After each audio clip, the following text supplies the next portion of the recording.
Hey, everybody. Welcome back to the Green Zone podcast for another episode here on October the 10th. I want to welcome you back here for another episode exclusively on our YouTube channel, but also make sure to follow us on our Twitter page, our X page at Green Zone Pod. This week on our episode here for our weekly episodes, I want to talk about some recent news that came out today, kind of regarding my personal, interest with Minnesota Twins and the Pohlad family possibly selling the team. We'll get into our weekly NFL picks and whatnot. Looking back at last week, we're gonna shift also like an NHL opening night. It's kind of why I'm wearing the Minnesota Wild jersey here today. We're looking to get talk about opening night for hockey for a lot of teams. Talk about some of the teams that might be in the middle of the mix for things come Stanley Cup season. I want to start us off today. First off, and let you know I'm Cameron Green. I'm the host of this podcast on the Green Zone Pod. We're here on the College of St. Scholastica's Media Studio campus, located in Duluth, Minnesota. I want to welcome you all. For your first time watcher, welcome. Call our fans kind of like the Green Zoners. So welcome. You are officially a Green Zoner. I'm going to start off here in the baseball scheme of things while postseason baseball is getting underway. Um, Speaking on that, my Phillies pick of being World Series champions is down the drain. The New York Mets officially eliminated them last night. The Yankees are one game away from the ALCS as well, the Detroit Tigers. And that Padres Dodgers game series, it's gonna be a fun one to watch. I really want to see what happens in those. Uh, what happens in those series. We'll be back here next week talk about our World Series, our ALCS, NLCS, and I kind of want to do a year in review once baseball season is actually officially over. I want to kind of look back, might do like a reaction video to my last one, and just see how everything kind of went a little different than I expected maybe come opening part of the season. But I want to start off in baseball. I want to start off with my hometown team that could be undergoing a lot of change here coming up soon. As the Pohlad family that owns the Minnesota Twins today announced that they are interested in selling the team, which they have owned for over 40 years. It's really a big turning point, I think, in terms of a Twins fan. Not that I'm all that surprised by it, because I think it was kind of evident that, looking at this year, the Pohlads were very, very um, not willing to spend any money on trade deadline acquisitions, as well as free agents come this past offseason. And that really led to, I think, the team getting overall worse. They weren't going to be able to offer a contract to Sonny Gray. He went to St. Louis, 3 year, $75 million deal. Could not hold on to Kenta Maeda, could not hold on to Emilio Pagan.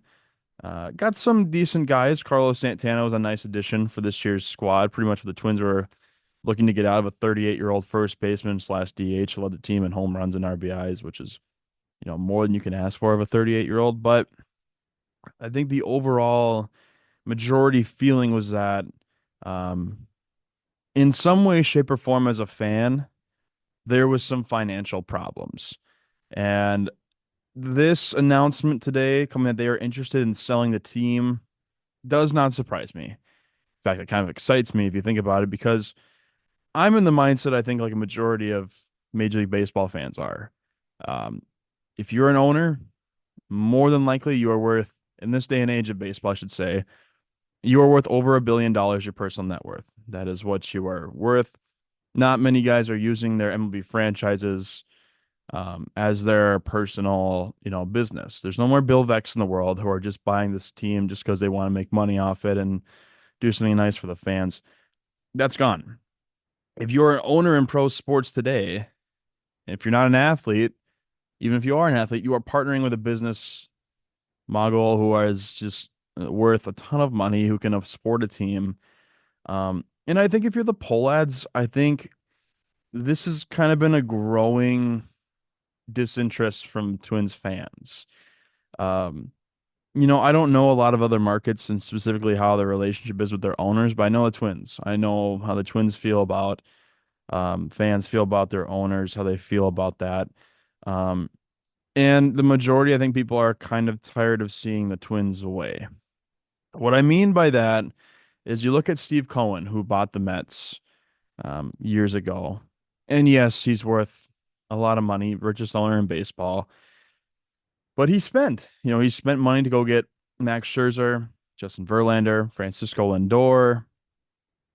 There was a lot of moves he made that made fans excited, that put fans in the seats for Mets games, especially in those first couple years, when he was under their ownership. And I think I might be wrong. When an owner does acquire a team, they get very, very significant tax breaks. I think it's for the first 5 years, I want to say. After that 5 years, I think things kind of start to be a little less in the interest of the owner. Therefore, things might change after 5 years. So I think when owners do get a team, I think it's kind of like a president in their first 90 days, an owner in their first 5 years. That's where the real change is going to happen. The real moves are going to be made for their franchise. Now, in the case of the Twins, I'm not going to sit here and say that they need to be like the Mets and like the Dodgers and like the Yankees because that's not what they are. The Minnesota Twins, I don't think it's a stretch to say that they are a mid-market team. They are not in that bottom portion, like the bottom 5 or 6 teams like Tampa Bay, like the Athletics. Key to say the Athletics? No, not Oakland. But like the Athletics, some of those teams that never spend any money, the White Sox, I think are kind of on that same trajectory there. I'd put them in a similar case with maybe like the Brewers, the Reds, um, the Cardinals, maybe you could say those mid-market teams flirting with the upper division in terms of where they are market-wise, but also could be in the middle of the pack. Um, but I think if you look at a poll ad standpoint, you know, I, this all changed after COVID. The COVID season of not having anyone in the ballpark, not having any money to really spend on any significant free agents, um, maybe kind of changed the outlook of when they were going to sell the team. And with Carl Pohlad, it was kind of a simple, um, ownership thing. But with Jim Pohlad too, we just gave away, stepped down from his day-to-day office, gave it up to his nephew Joe. And Joe, like maybe they could feel this coming. Maybe this was kind of like a cultivating, the stars aligned. And maybe it's just time. Maybe that's why they went out and got Carlos Correa because they felt that they were 1 or 2 players away from a World Series, and they wanted to see one more World Series under the Pohlad regime. I don't know. I'm not going to speculate on that. I just, that could be a theory of why they went on and did spend money when the Twins are pretty notorious for not really giving out a huge chunk of contracts for free agents. They're homegrown players they'll be more than willing to spend and give money to, like Joe Mauer. They gave Mauer a considerable amount of money when he was here, but it's a homegrown player. That's one that puts fans in the seats, sells tickets, sells merchandise. And that's what the other thing I'm coming into is that you can sit there and laugh at Steve Cohen for like, oh, the Mets are first in payroll and look at all that we got them. Because that's what people were saying last year. It's what they were saying at the beginning of this year when the Mets were stumbling out of the gate. And look where they are. They are going to be one of the final 4 teams left in Major League Baseball. Much of that can be attributed to Francisco Lindor's grand slam.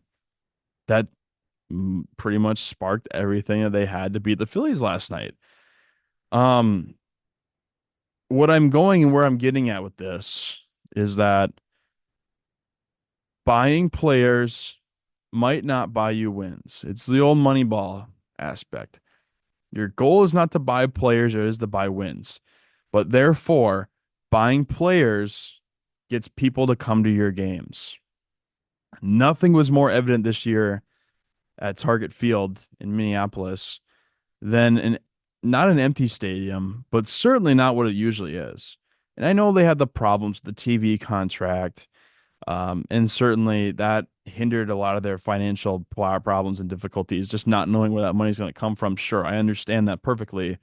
Um, when you're a business like that and you're losing a good chunk of your money, but I think fans were just not interested in coming to the game because they weren't seeing it on TV. There's a lot of fans or families of 3, 4, 5, or 6 that see the game on TV and they say, hey, we'll go to one game a year. You go to one game a year, tickets probably cost about $30 a person, 20 to $30 a person.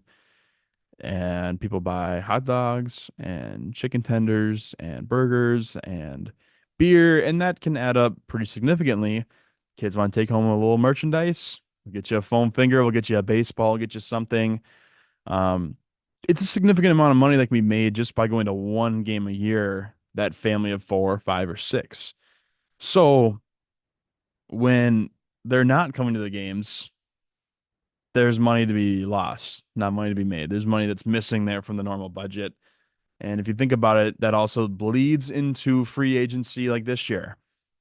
Are the Twins and the Pohlads trying to spare the fans by saying, we are interested in selling this team in hopes that we can give you a better product because we just cannot financially give it to you?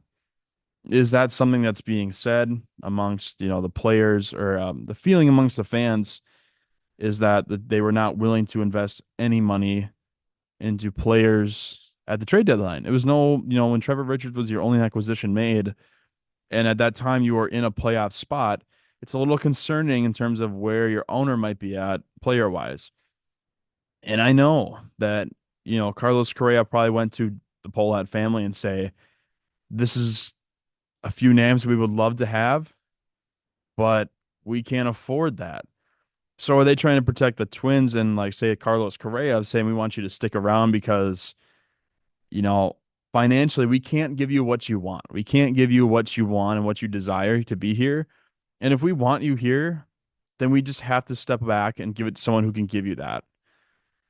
I think it would be hilarious if Mark Lowry and A-Rod, who looked to be in line to get the Timberwolves, all of a sudden flipped and say, you know what, Glenn Taylor, we're good. I'm gonna try this baseball thing.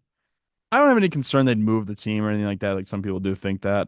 Um, this market, this fan base is such a diehard fan base. It's a good market to be in, Minnesota. I don't think they're going anywhere. I don't think that's going to be really something that happens.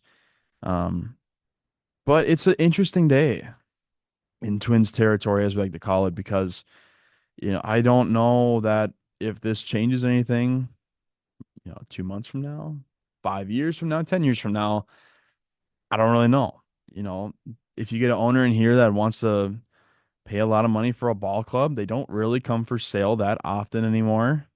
Pay a lot of money, let's spend a lot of money. And all of a sudden, bam, here's a free agent. Bam, here's a free agent. Bam, here's another free agent.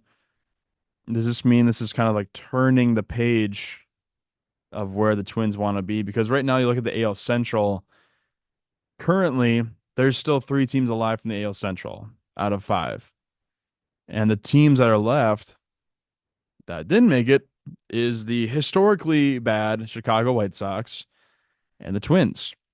Now, in order for the Twins to maybe compete in this division, they're going to have to spend money. Money the Pohlads probably don't have. I wonder if this is a case where you just look yourself in the mirror and say, we're not going to be competitive. And to spare us the time, the effort that goes into this, I think it's best interest for us and for the fans that if we step back. If that's the case, I applaud the Polat family for doing that. It's a selfless act of maybe thinking that we just cannot financially afford this. And the fans that we've had for 40 years deserve better. And we just can't give that to you right now. And we look to the future and try to give you what you want and bring a title back to the city. If they do bring a title back to the city with still players that they were able to develop, sign, bring into here, there will be some of the credit given out to the Pohlads because there had to be someone that went out and signed Carlos Correa. Someone's got to draft Royce Lewis. Someone's got to draft Byron Buxton. Someone's got to make the hard move to get Pablo Lopez here, get Bailey Ober, Joe Ryan. Like there are moves that are beyond like a regime that could be also attributed to it. But I think it's a day that we just sit here. It's not confusion. I think it's some positive insight as we look towards the future for Twins baseball fans. That's just my personal rant about it. I think it's if it's a financial thing, it's been this way for a little while. It feels like spending the money on maybe the wrong players. Um, I just hope that if there is a new owner that comes in here and wants to change things up, that has the fans' best interests at heart and sits here and wants to be here and doesn't want to be a John Fisher that owns a team and They feel their opinion to that or they're obligated to that because they own a team. I want an owner that's going to be able to be put the fans first and give them what they need.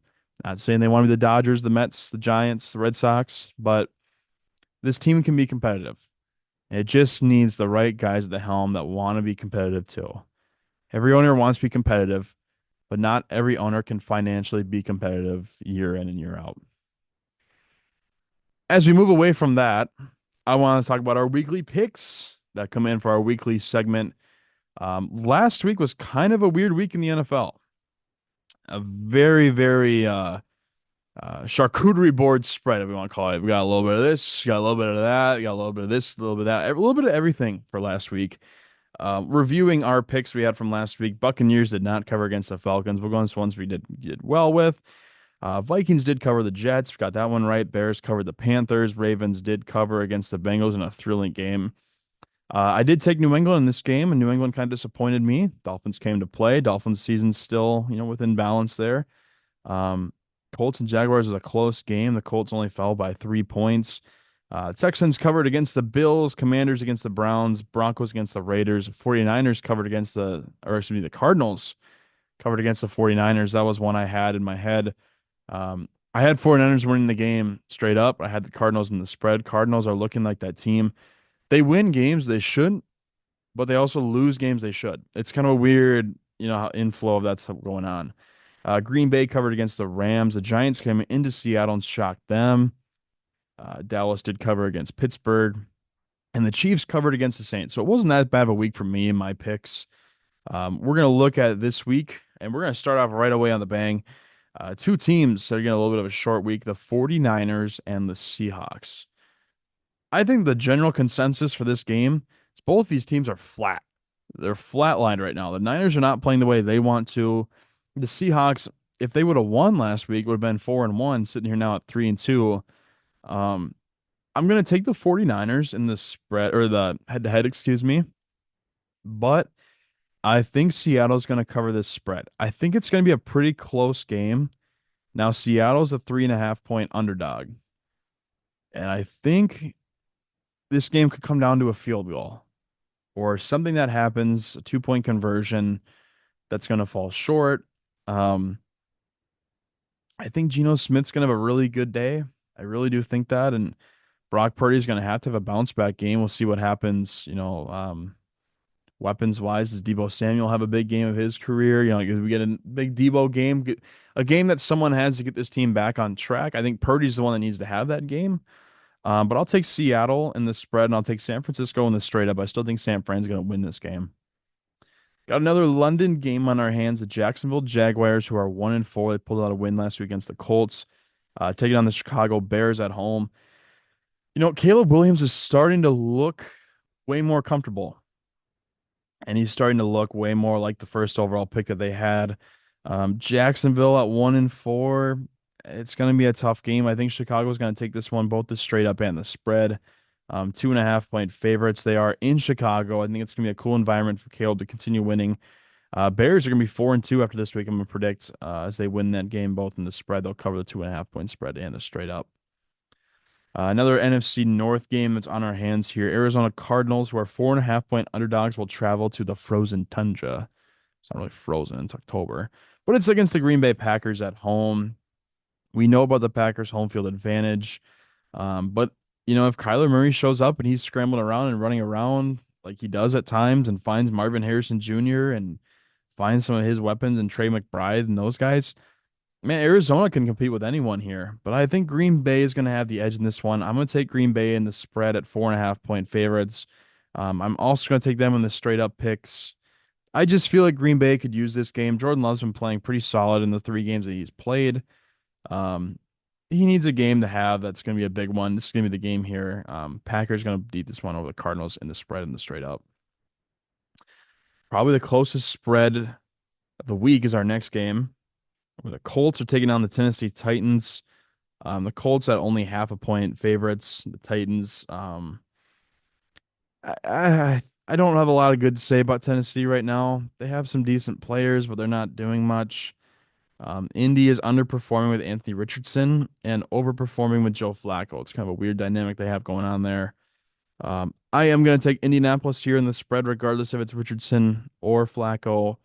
Um, Indy's just a better team than Tennessee. Tennessee is just not where they want to be.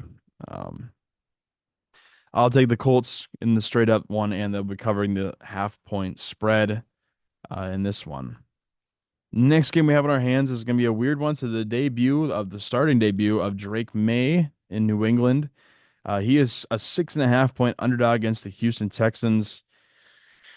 You know, I get where New England wanted to make the switch at quarterback, but man, this is a defense that's pretty solid when they're on point, especially the defensive line.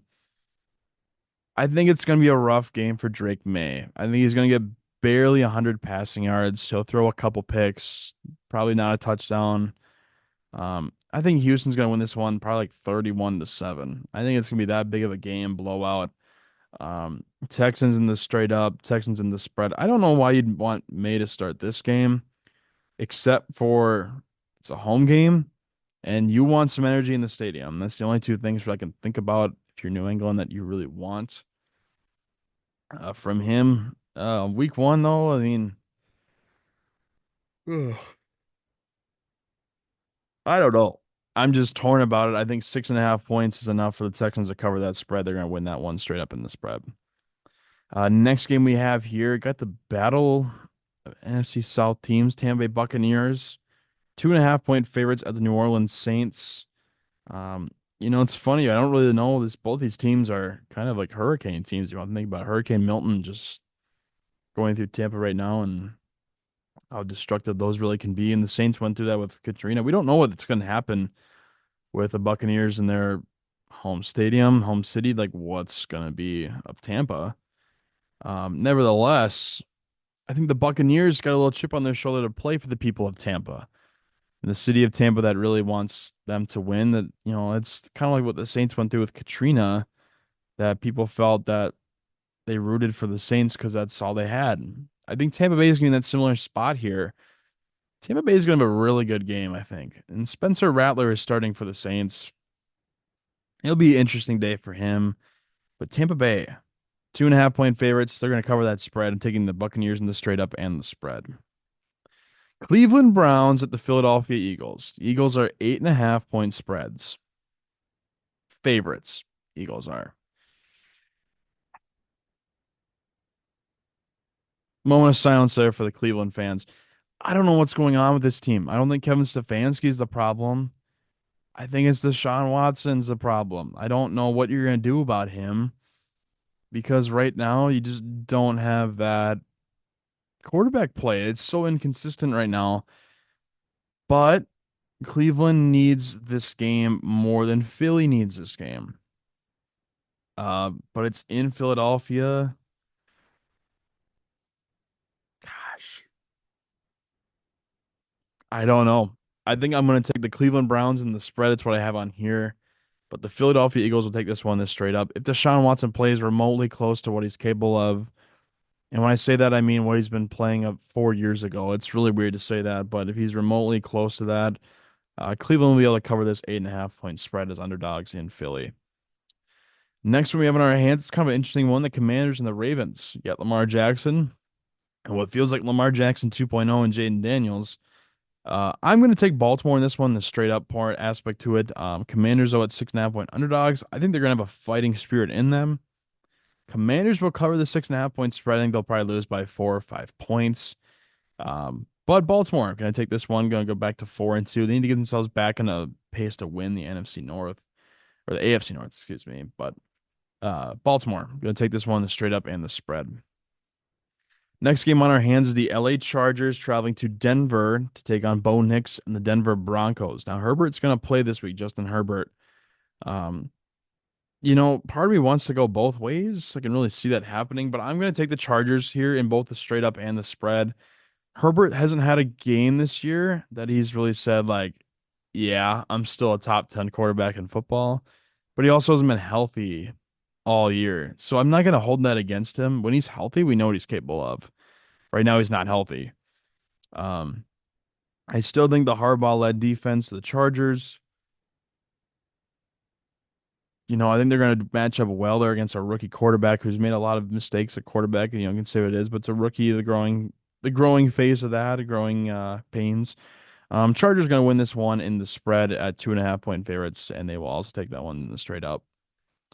Steelers and Raiders. Let me be brief. Steelers are actually a pretty solid football team. They just lost their last two. Justin Fields is a solid quarterback. I don't know why they're sitting around, dicking around with Russell Wilson. Right now, Pittsburgh's better than Vegas. Vegas is turbulent right now. They have Aiden O'Connell starting this year. The whole Devontae Adams fiasco is going to hold them back until they actually get rid of him, I think. Pittsburgh in the straight up, Pittsburgh in the spread. They're 2.5 point favorites heading into Vegas. The Fox game of the week is the Detroit Lions taking on the Dallas Cowboys, where the Lions are 3.5 point favorites. Um, as much as I want to take Dallas at home, I think Detroit's in a better spot here, especially with a lot of injuries right now. Dallas's defense is not very healthy. The one I think is going to have the big games this week is Jahmyr Gibbs. I think Jahmyr Gibbs is going to have himself a really solid day rushing the ball, over 100 yards for sure. Dallas, I think, will just take this game to see where they fit in with some of the better teams. They had a good week last week against Pittsburgh, but still came down to like the end.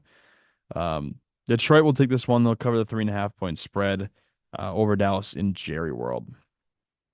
Next game we have on our hands, the 325 game. The Atlanta Falcons will be traveling to take on the Carolina Panthers. Man, Kirk Cousins looked like him. He looked like a baller last week, and you can't hold that against him. He's been one of the best quarterbacks probably the last decade. You want to say what you want. Kirk's been consistent ever since he really got a starting job. Um, Carolina right now with Andy Dalton, I think they're still just going through the motions. Dalton's played fine. Chuba Hubbard's been nice to see get a big gain.